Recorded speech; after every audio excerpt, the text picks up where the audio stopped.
شروع اللہ کے نام سے جو بڑا مہربان نہایت رحم والا ہے۔ کاف ہا یا عین صاد، یہ تمہارے پروردگار کی مہربانی کا بیان ہے جو اس نے اپنے بندے زکریا پر کی تھی، جب انہوں نے اپنے پروردگار کو دبی آواز سے پکارا اور کہا کہ اے میرے پروردگار، میری ہڈیاں بڑھاپے کے سبب کمزور ہو گئی ہیں اور سر شعلہ مارنے لگا ہے، اور اے میرے پروردگار، میں تجھ سے مانگ کر کبھی محروم نہیں رہا، اور میں اپنے بعد اپنے بھائی بندوں سے ڈرتا ہوں، اور میری بیوی بانجھ ہے، تو مجھے اپنے پاس سے ایک وارث عطا فرما جو میری اور اولاد یعقوب کی میراث کا مالک ہو، اور اے میرے پروردگار اس کو خوش اتوار بنائیو۔ اے زکریا، ہم تم کو ایک لڑکے کی بشارت دیتے ہیں جس کا نام یحییٰ ہے، اس سے پہلے ہم نے اس نام کا کوئی شخص پیدا نہیں کیا۔ انہوں نے کہا، پروردگار، میرے ہاں کس طرح لڑکا ہوگا جس حال میں میری بیوی بانجھ ہے اور میں بڑھاپے کی انتہا کو پہنچ گیا ہوں؟ حکم ہوا کہ اسی طرح ہوگا۔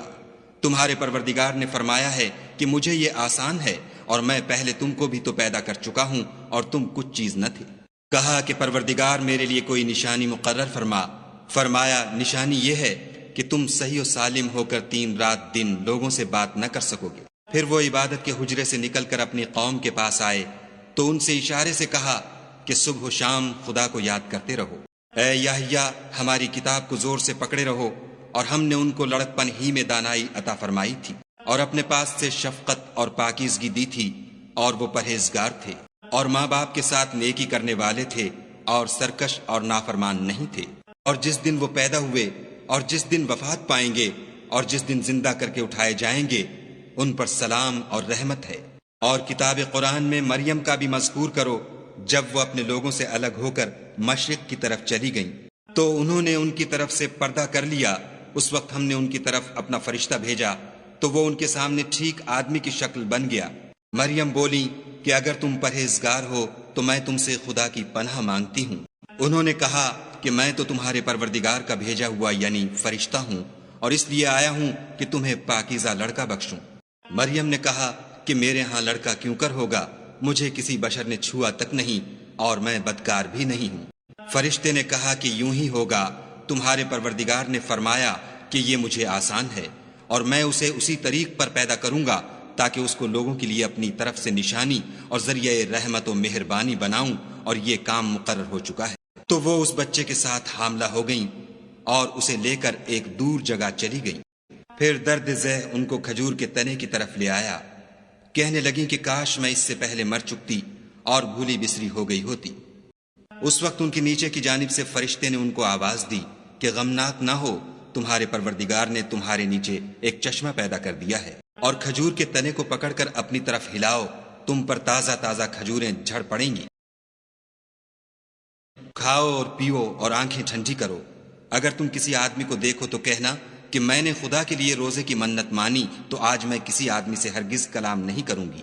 پھر وہ اس بچے کو اٹھا کر اپنی قوم کے لوگوں کے پاس لے آئیں۔ وہ کہنے لگے کہ مریم، یہ تو نے برا کام کیا۔ اے ہارون کی بہن، نہ تو تیرا باپ ہی بد اتوار آدمی تھا اور نہ تیری ماں ہی بدکار تھی۔ تو مریم نے اس لڑکے کی طرف اشارہ کیا۔ وہ بولے کہ ہم اس سے کہ گود کا بچہ ہے کیوں کر بات کریں۔ بچے نے کہا کہ میں خدا کا بندہ ہوں، اس نے مجھے کتاب دی ہے اور نبی بنایا ہے، اور میں جہاں ہوں اور جس حال میں ہوں مجھے صاحب برکت کیا ہے، اور جب تک زندہ ہوں مجھ کو نماز اور زکوٰۃ کا ارشاد فرمایا ہے، اور مجھے اپنی ماں کے ساتھ نیک سلوک کرنے والا بنایا ہے، اور سرکش و بدبخت نہیں بنایا۔ اور جس دن میں پیدا ہوا اور جس دن مروں گا اور جس دن زندہ کر کے اٹھایا جاؤں گا، مجھ پر سلام و رحمت ہے۔ یہ مریم کے بیٹے عیسیٰ ہیں، اور یہ سچی بات ہے جس میں لوگ شک کرتے ہیں۔ خدا کو سزاوار نہیں کہ کسی کو بیٹا بنائے، وہ پاک ہے۔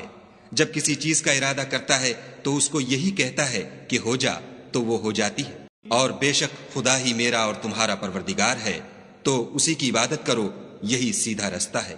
پھر اہل کتاب کے فرقوں نے باہم اختلاف کیا، سو جو لوگ کافر ہوئے ہیں ان کو بڑے دن یعنی قیامت کے روز حاضر ہونے سے خرابی ہے۔ وہ جس دن ہمارے سامنے آئیں گے، کیسے سننے والے اور کیسے دیکھنے والے ہوں گے، مگر ظالم آج صریح گمراہی میں ہیں۔ اور ان کو حسرت و افسوس کے دن سے ڈرا دو جب بات فیصل کر دی جائے گی، اور ہے ہاتھ وہ غفلت میں پڑے ہوئے ہیں اور ایمان نہیں لاتے۔ ہم ہی زمین کے اور جو لوگ اس پر بستے ہیں ان کے وارث ہیں، اور ہماری ہی طرف ان کو لوٹنا ہوگا۔ اور کتاب میں ابراہیم کو یاد کرو، بے شک وہ نہایت سچے پیغمبر تھے۔ جب انہوں نے اپنے باپ سے کہا کہ ابا، آپ ایسی چیزوں کو کیوں پوجتے ہیں جو نہ سنیں اور نہ دیکھیں اور نہ آپ کے کچھ کام آ سکیں؟ ابا، مجھے ایسا علم ملا ہے جو آپ کو نہیں ملا، تو میرے ساتھ ہو جئے، میں آپ کو سیدھی راہ پر چلا دوں گا۔ ابا، شیطان کی پوجا نہ کیجیے، بے شک شیطان خدا کا نافرمان ہے۔ ابا، مجھے ڈر لگتا ہے کہ آپ کو خدا کا عذاب آ پکڑے تو آپ شیطان کے ساتھی ہو جائیں۔ اس نے کہا کہ ابراہیم، کیا تو میرے معبودوں سے برگشتہ ہے؟ اگر تو باز نہ آئے گا تو میں تجھے سنسار کروں گا اور تو ہمیشہ کے لیے مجھ سے دور ہو جا۔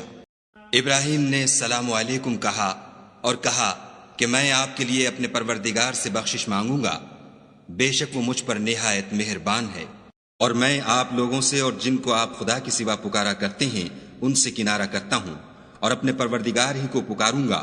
امید ہے کہ میں اپنے پروردگار کو پکار کر محروم نہیں رہوں گا۔ اور جب ابراہیم ان لوگوں سے اور جن کی وہ خدا کے سوا پرستش کرتے تھے الگ ہو گئے تو ہم نے ان کو اسحاق اور اسحاق کو یعقوب بخشے اور سب کو پیغمبر بنایا، اور ان کو اپنی رحمت سے بہت سی چیزیں عنایت کی اور ان کا ذکر جمیل بلند کیا۔ اور کتاب میں موسیٰ کا بھی ذکر کرو، بے شک وہ ہمارے برگزیدہ اور پیغمبر مرسل تھے، اور ہم نے ان کو طور کی داہنی طرف پکارا اور باتیں کرنے کے لیے نزدیک بلایا، اور اپنی مہربانی سے ان کو ان کا بھائی ہارون پیغمبر عطا کیا۔ اور کتاب میں اسماعیل کا بھی ذکر کرو، وہ وعدے کے سچے اور ہمارے بھیجے ہوئے نبی تھے، اور اپنے گھر والوں کو نماز اور زکوٰۃ کا حکم کرتے تھے، اور اپنے پروردگار کے ہاں پسندیدہ اور برگزیدہ تھے۔ اور کتاب میں ادریس کا بھی ذکر کرو، وہ بھی نہایت سچے نبی تھے، اور ہم نے ان کو اونچی جگہ اٹھا لیا تھا۔ یہ وہ لوگ ہیں جن پر خدا نے اپنے پیغمبروں میں سے فضل کیا، یعنی اولاد آدم میں سے، اور ان لوگوں میں سے جن کو ہم نے نوح کے ساتھ کشتی میں سوار کیا، اور ابراہیم اور یعقوب کی اولاد میں سے، اور ان لوگوں میں سے جن کو ہم نے ہدایت دی اور برگزیدہ کیا، جب ان کے سامنے ہماری آیتیں پڑھی جاتی تھیں تو سجدے میں گر پڑتے اور روتے رہتے تھے۔ پھر ان کے بعد چند ناخلف ان کے جانشین ہوئے جنہوں نے نماز کو چھوڑ دیا، گویا اسے کھو دیا، اور خواہشات نفسانی کے پیچھے لگ گئے، سو عنقریب ان کو گمراہی کی سزا ملے گی۔ ہاں، جس نے توبہ کی اور ایمان لایا اور عمل نیک کیے تو ایسے لوگ بہشت میں داخل ہوں گے اور ان کا ذرا نقصان نہ کیا جائے گا، یعنی بہشت جاودانی میں جس کا خدا نے اپنے بندوں سے وعدہ کیا ہے اور جو ان کی آنکھوں سے پوشیدہ ہے، بے شک اس کا وعدہ نیکوکاروں کے سامنے آنے والا ہے۔ وہ اس میں سلام کے سوا کوئی بیہودہ کلام نہ سنیں گے، اور ان کے لیے صبح و شام کھانا تیار ہوگا۔ یہی وہ جنت ہے جس کا ہم اپنے بندوں میں سے ایسے شخص کو مالک بنائیں گے جو پرہیزگار ہوگا۔ اور فرشتوں نے پیغمبر کو جواب دیا کہ ہم تمہارے پروردگار کے حکم کے سوا اتر نہیں سکتے، جو کچھ ہمارے آگے ہے اور جو پیچھے ہے اور جو ان کے درمیان ہے سب اسی کا ہے، اور تمہارا پروردگار بھولنے والا نہیں، یعنی آسمان اور زمین کا اور جو ان دونوں کے درمیان ہے سب کا پروردگار۔ تو اسی کی عبادت کرو اور اس کی عبادت پر ثابت قدم رہو، بھلا تم کوئی اس کا ہم نام جانتے ہو؟ اور کافر انسان کہتا ہے کہ جب میں مر جاؤں گا تو کیا زندہ کر کے نکالا جاؤں گا؟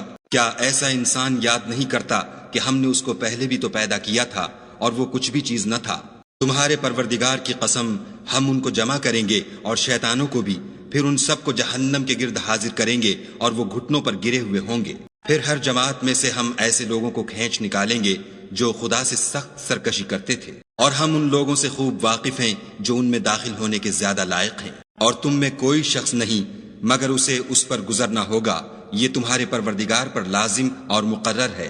پھر ہم پرہیزگاروں کو نجات دیں گے اور ظالموں کو اس میں گھٹنوں کے بل پڑا ہوا چھوڑ دیں گے۔ اور جب ان لوگوں کے سامنے ہماری آیتیں پڑھی جاتی ہیں تو جو کافر ہیں وہ مومنوں سے کہتے ہیں کہ دونوں فریق میں سے مکان کس کے اچھے اور مجلسیں کس کی بہتر ہیں، اور ہم نے ان سے پہلے بہت سی امتیں ہلاک کر دیں، وہ لوگ ان سے ٹھاٹھ اور نمود میں کہیں اچھے تھے۔ کہہ دو کہ جو شخص گمراہی میں پڑا ہوا ہے خدا اس کو آہستہ آہستہ مہلت دیے جاتا ہے، یہاں تک کہ جب اس چیز کو دیکھ لیں گے جس کا ان سے وعدہ کیا جاتا ہے، خواہ عذاب اور خواہ قیامت، تو اس وقت جان لیں گے کہ مکان کس کا برا ہے اور لشکر کس کا کمزور ہے۔ اور جو لوگ ہدایت یاب ہیں خدا ان کو زیادہ ہدایت دیتا ہے، اور نیکیاں جو باقی رہنے والی ہیں وہ تمہارے پروردگار کے صلے کے لحاظ سے خوب اور انجام کے اعتبار سے بہتر ہیں۔ بھلا تم نے اس شخص کو دیکھا جس نے ہماری آیتوں سے کفر کیا اور کہنے لگا کہ اگر میں اثر نو زندہ ہوا بھی تو یہی مال اور اولاد مجھے وہاں ملے گا؟ کیا اس نے غیب کی خبر پالی ہے یا خدا کے یہاں سے عہد لے لیا ہے؟ ہرگز نہیں، یہ جو کچھ کہتا ہے ہم اس کو لکھتے جاتے اور آہستہ آہستہ عذاب بڑھاتے جاتے ہیں، اور جو چیزیں یہ بتاتا ہے ان کے ہم وارث ہوں گے، اور یہ اکیلا ہمارے سامنے آئے گا۔ اور ان لوگوں نے خدا کے سوا اور معبود بنا لیے ہیں تاکہ وہ ان کے لیے موجب عزت و مدد ہوں۔ ہرگز نہیں، وہ معبودان باطل ان کی پرستش سے انکار کریں گے اور ان کے دشمن و مخالف ہوں گے۔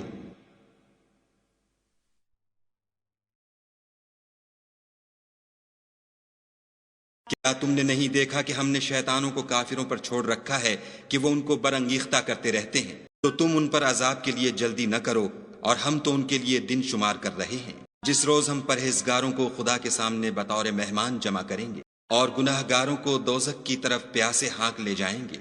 تو لوگ کسی کی سفارش کا اختیار نہ رکھیں گے مگر جس نے خدا سے اقرار لیا ہو، اور کہتے ہیں خدا بیٹا رکھتا ہے۔ ایسا کہنے والو، یہ تو تم بری بات زبان پر لاتے ہو۔ قریب ہے کہ اس افطرا سے آسمان پھٹ پڑیں اور زمین شق ہو جائے اور پہاڑ پارا پارا ہو کر گر پڑے کہ انہوں نے خدا کے لیے بیٹا تجویز کیا، اور خدا کو شایع نہیں کہ کسی کو بیٹا بنائے۔ تمام شخص جو آسمانوں اور زمین میں ہیں سب خدا کے روبرو بندے ہو کر آئیں گے۔ اس نے ان سب کو اپنے علم سے گھیر رکھا اور ایک ایک کو شمار کر رکھا ہے، اور سب قیامت کے دن اس کے سامنے اکیلے اکیلے حاضر ہوں گے۔ اور جو لوگ ایمان لائے اور عمل نیک کیے، خدا ان کی محبت مخلوقات کے دل میں پیدا کر دے گا۔ اے پیغمبر صلی اللہ علیہ وآلہ وسلم، ہم نے یہ قرآن تمہاری زبان میں آسان نازل کیا ہے تاکہ تم اس سے پرہیزگاروں کو خوشخبری پہنچا دو اور جھگڑالوؤں کو ڈر سنا دو۔ اور ہم نے ان سے پہلے بہت سے گروہوں کو ہلاک کر دیا ہے، بھلا تم ان میں سے کسی کو دیکھتے ہو یا کہیں ان کی بھنک سنتے ہو؟